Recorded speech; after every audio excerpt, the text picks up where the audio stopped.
बिस्मिल्लाहिर्रहमानिर्रहीम, अस्सलाम वालेकुम व्यूअर्स, सबको हमारी तरफ से रियल स्टेट एडवाइज़र्स की तरफ से रमज़ान मुबारक। इस एपिसोड में हम लोग DHA वैल्यू को डिस्कस करेंगे। क्या अंडरलाइंग चैलेंजेस यहाँ पे फेस करने पड़ रहे हैं, अभी प्राइसेस का क्या हालात हैं, पॉलिटिकल इंस्टेबिलिटी की वजह से क्या चीज़ें चल रही हैं, रमज़ान का ओवरऑल इम्पैक्ट की वजह से प्राइसेस कहाँ पे गई हैं और डेवलपमेंट की क्या स्टेज पहुँच चुकी हुई, ये सारी चीज़ें जो है हम इस वीडियो में डिस्कस करेंगे। सो वीडियो को एंड तक देखना ना भूलिएगा और चैनल के नीचे से फीडबैक देना ना भूलिएगा।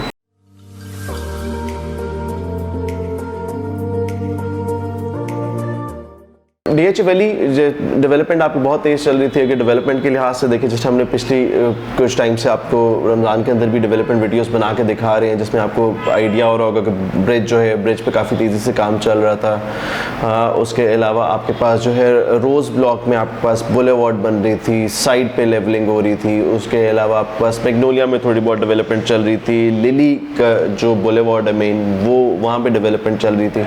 लिली ब्लॉक के अंदर जो है स्ट्रीट लाइट्स और पोल्स ऑलरेडी लग चुके हुए थे। लेकिन ओवरऑल अगर सबसे ज़्यादा डेवलपमेंट देखी जाए या सबसे ज़्यादा फास्ट पेस पे डेवलपमेंट देखी जाए, जो है बोगनविला, जिसमें विद इन लाइक मंथ्स जो है बोगनविला के बुलेवार्ड बना दी गई। अब तो कारपेटिंग भी हो गई थी काफ़ी हद तक, और अभी अगर वो आप करेंटली देखेंगे तो it's like 60-65% complete at the moment.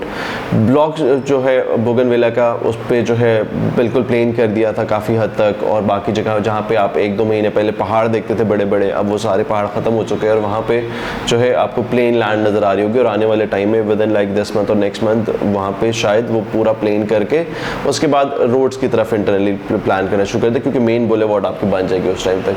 तो डेवलपमेंट के लिहाज से देखें तो बहुत अच्छा जा रहा है।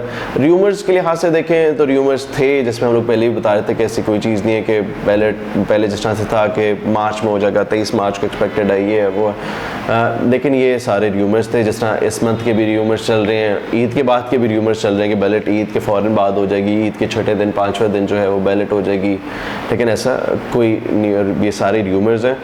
कंफर्म न्यूज़ वही होती है या आपको DHA की वैली की वेबसाइट से पता चले या DHA वैली कहीं पे खुद अनाउंस करे। अदरवाइज़ जहाँ पे भी आपको चीज़ पता चलेगी, बेशक इनके रेफरेंस से ही पता चले, वो सब र्यूमर्स हैं, तो उस पर ट्रस्ट करने का कोई फ़ायदा नहीं।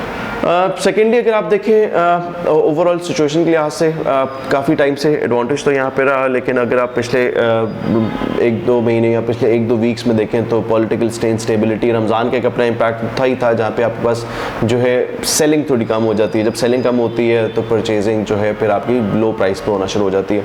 वो एक इम्पैक्ट ऑलरेडी आपका था, लेकिन जो हुआ पॉलिटिकल इंस्टेबिलिटी जो आई आपकी गवर्नमेंट चेंज होने का, और जिस तरीके से गवर्नमेंट चेंज हुई उसकी वजह से शायद यानी ओवरऑल पाकिस्तान पे ओवरऑल वो इम्पैक्ट रहा, और वो इम्पैक्ट आपको DHA वैली पे भी देखने को मिल रहा है। सो करेंटली उससे हुआ क्या कि आपके पास ओवरऑल जो है balloted file, non balloted file, इस बार दोनों की प्राइस नीचे गई। नॉन बैलेट की प्राइस थोड़ी सी ज़्यादा प्राइस नीचे गिरी, लेकिन इस बार नॉन बैलेट पे भी आपको डिफरेंस देखने को मिला 2-3 लाख रुपए का, जो कि आपको जो है नॉर्मली नहीं देखने को मिलता था। इससे पहले भी जब भी आपकी मार्केट क्रैश होती थी तो बैलेट फाइल शायद 1 लाख रुपए तक डाउनफॉल आता था, नॉन बैलेट पे आपके पास 3-4 लाख रुपए का शॉर्टफॉल आता था। लेकिन इस बार जो बैलेटेड की प्राइसेस है वो भी डिक्रीज की हैं। सो विच इज़ नेचुरल। आपके पास आप खैर जब से गवर्नमेंट चेंज हुई है दोबारा जो है चीज़ें स्टेबिलिटी की तरफ जा रही हैं, डॉलर प्राइस भी स्टेबल हो रही हैं, और आने वाले टाइम में आपके पास यहाँ पे भी जो एक्सपेक्टेड है विद इन जो वैली है, वैली में आपके पास प्राइसेस बेहतर होना शुरू हो जाएंगी बाय नेक्स्ट वीक। और रमज़ान के क्योंकि लास्ट वीक है, 2-3 चीज़ें हमें जो प्राइसेस के लिहाज से वो माइंड में रखनी चाहिए कि आगे आने वाले टाइम में प्राइसेस क्यों इंक्रीज़ करेंगे।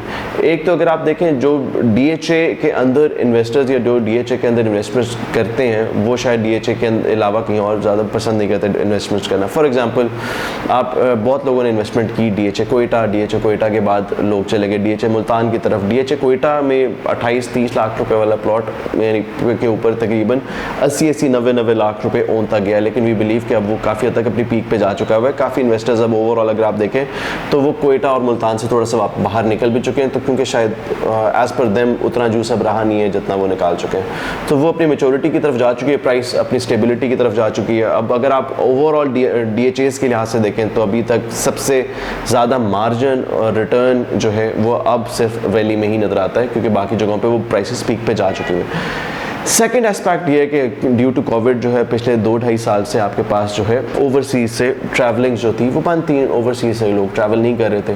लेकिन इस बार क्योंकि अलावा कोविड ख़त्म हुआ, टिकट प्राइसेस जो हैं वो कम हुई और अब लोग वापस आ रहे हैं। इसकी वजह से रियल स्टेट के अंदर एक काफ़ी अच्छा जंप देखने को नज़र आएगा जो कि स्टार्ट होगा शायद नेक्स्ट वीक से और मेचोरिटी की तरफ जाएगा इमीडिएटली आफ्टर ईद।